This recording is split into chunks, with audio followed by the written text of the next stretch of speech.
Tym razem wywiało mnie niezbyt daleko, bo na Bliski Wschód, a konkretnie do Jordanii. Mam nadzieję, że miejsca, które Wam pokażę, spodobają się Wam. Cześć, witajcie. Jestem już w Amanie, w stolicy Jordanii. Właśnie wsiadłem do samochodu, który wiezie mnie do hotelu. Mój kierowca ma na imię Mohamed. Coś jak Jan u nas w Polsce, takie dość popularne. Będziemy w hotelu za jakieś pół godziny. No, zobaczę, co tam zastanę. Jakie są standardy tutaj. Trzech gwiazdek. Dzisiaj już jest trochę późno, żeby gdziekolwiek iść, bo no, musicie wiedzieć, że trzeba 2 godziny przesunąć do przodu. Jak w każdym innym miejscu, tak samo i w Amanie, jakoś trzeba poruszać się po mieście. Zapomnijcie o komunikacji publicznej, bo takowa tutaj praktycznie nie istnieje. Na szczęście ogólnie dostępne są taksówki i Uber i tutaj polecam korzystanie z tych form podróżowania za pomocą aplikacji Uber, bo zarówno taksówki, jak i samego Ubera zamówicie przez aplikację. Tak na szybko pokażę Wam swój hotel. Beirut Hotel, nie nazywa Beirut w Jordanii. 108.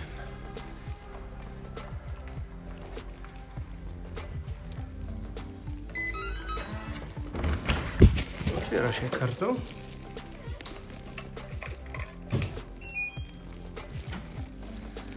A pokój wygląda tak.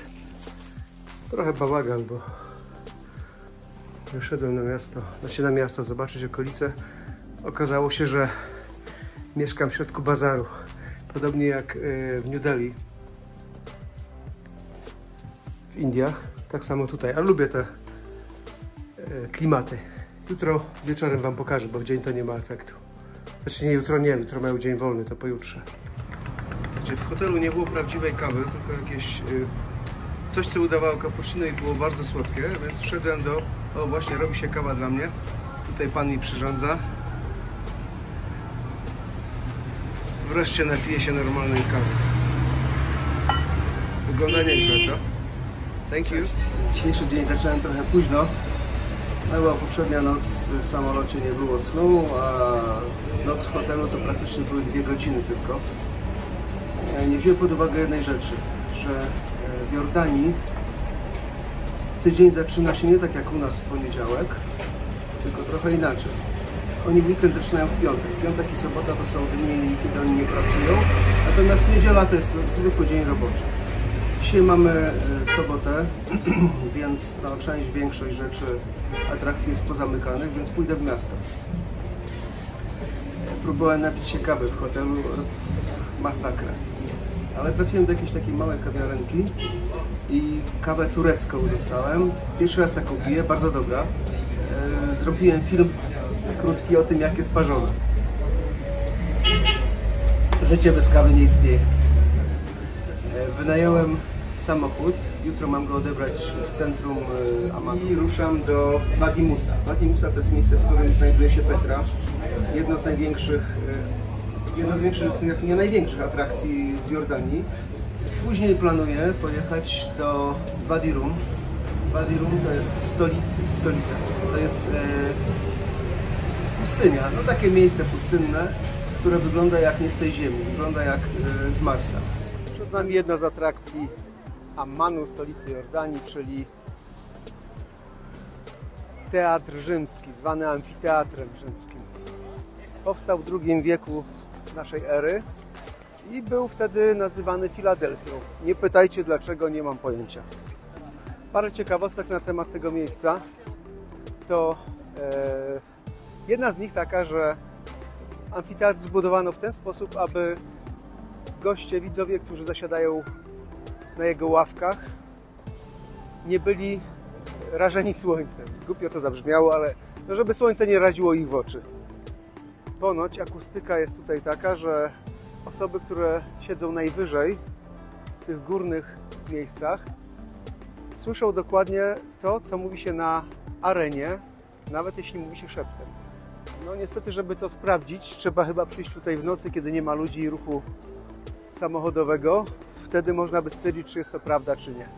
Amfiteatr rzymski w Ammanie jest traktowany trochę jak miejsce spotkań, wycieczek rodzinnych, tak jak u nas parki w miastach. To miejsce kiedyś mogło pomieścić 6000 osób. Mówię kiedyś, no bo w tej chwili tutaj nie odbywają się żadne spektakle. No teraz wchodzimy do prawdziwego amfiteatru. To, co wcześniej pokazywałem, to był plac przed amfiteatrem. A tu jest wejście do prawdziwej atrakcji. W kasie biletowej podbiłem swój Jordan Pass, który upoważnia mnie do wejścia do głównych atrakcji w Jordanie i zawiera w sobie też w cenie, zawiera również wizę. I to było dobre rozwiązanie. Dzięki za podpowiedź tym, którzy mi tak podpowiadali. I jesteśmy w prawdziwym amfiteatrze teraz. No, wejść tam na górę to jest niezły wyczyn dla niektórych ludzi. O, teraz widać lepiej. Muzeum Jordanii. No, za chwilę spróbuję tam wejść. Takie jordańskie koloseum, tylko trochę mniejsze. To teraz powinienem odpalić muzykę Eye of the Tiger i biegiem do góry. No, niezłe wyzwanie dla starszego pana.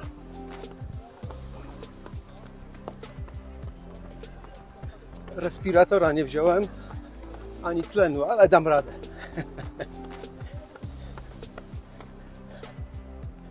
Ups, ale tutaj jest stromo. Masakra. Ja filmuję, ale muszę patrzeć pod nogi, bo te schodki nie są takie równiutkie. Co, słychać już zadyszkę?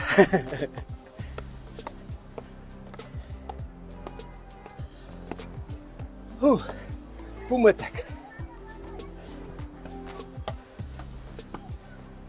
Widoki już są ciekawe.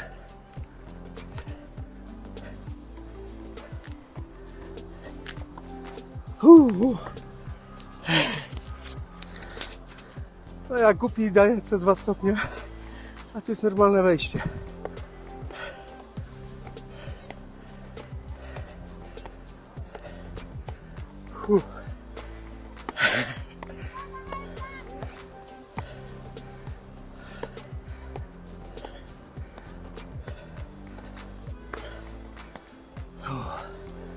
Jestem na górze.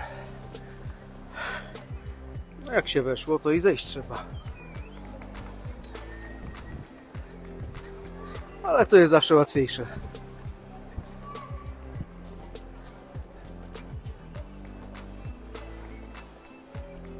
Oho.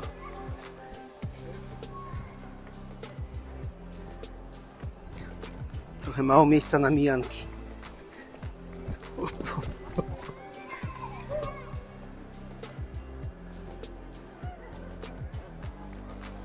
W jednej z bocznych naw amfiteatru znajduje się Muzeum Jordanu, czyli Jordan, czyli Jordanii. Mam nadzieję, że można tutaj kręcić filmy.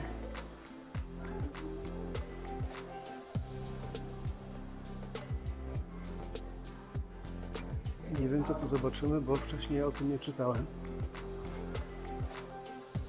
Jak to w krajach arabskich musi być wystawa tradycyjnych ubiorów.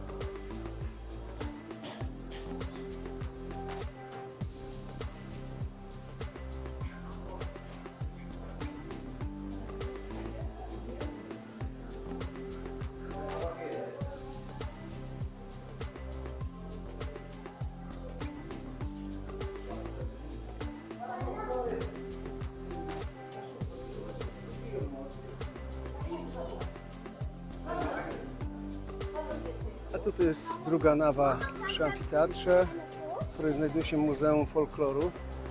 Więc nazwa sama wskazuje na to, co w środku możemy zobaczyć.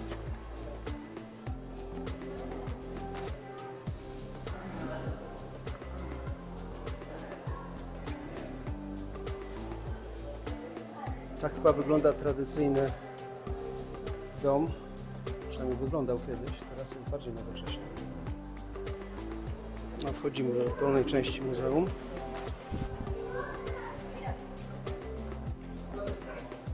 O, tutaj jest takie bardziej atmosfera rolnicza. Pani doi owce. Tu chyba się ser wyrabia. Na tym będą pieczone placki na gorącym kamieniu, coś a la pita, albo placki naan w Indiach.